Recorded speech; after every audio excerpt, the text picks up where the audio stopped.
The name's Shovel, Sam Shovel. I was on a case.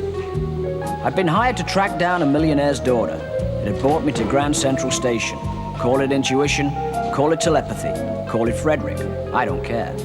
I crossed to the ticket office and asked for a return ticket. The guy said, "Where to?" I told him back here. I fished out my money. I say fish because with me, everything is strictly COD. The wallet burst into flames. Obviously, somebody had passed me some hot money. My information was the missing dame was being smuggled out. It was time to reconnoiter the scenario. Not easy to do and even harder to say. It was then I spotted the big guys. They had more muscles than an East Side fishmonger. With them was the dame I was looking for. But before I could say before I could say magic, she had vanished. And I found myself looking at more trunks than an elephant trainer's dressing room. I called over the cop. I asked him if he'd seen anything. He said yes, the Maltese Falcon 16 times. Apparently, if ever there was a choice of movie, he always picked a bogey. I told the cop what I knew. I confronted one of the heavies. Admitted, wise guy, the dame's in the trunk. Like a sap, he denied it.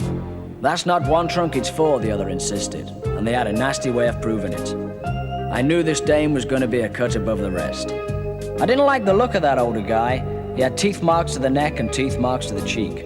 I guess he was a two-bit hoodlum. I felt the beginnings of an inkling, but the nearest John was 40 feet away and I didn't have the time. I was pretty cut up about what he was doing, but not as much as the dame who was inside. To make matters worse, he then proceeded to shuffle the deck. Those guys looked so suspicious I should have pulled them in on suspicion. But what the hell? I was getting nowhere fast and I didn't like the place. I had a hunch. Luckily, it wasn't noticeable under my jacket. It was up to me to stop the dame going off in 4 separate directions. With a little help from the cop, we decided to reshuffle the cabinet and put things back in the right perspective, but not necessarily in that order. But before I could say prestidige, conjuring trick, it was the wrong order. Or was she just a crazy mixed-up dame? The latter, I think.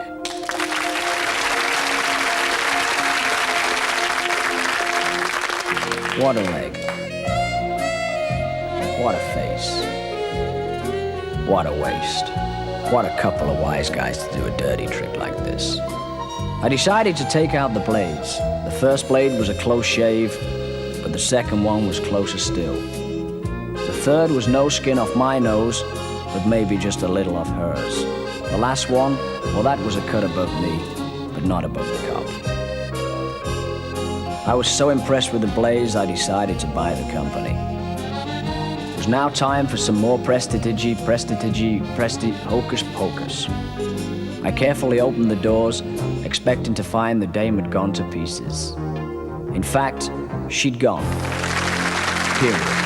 The little bird had flown, and with it, my evidence.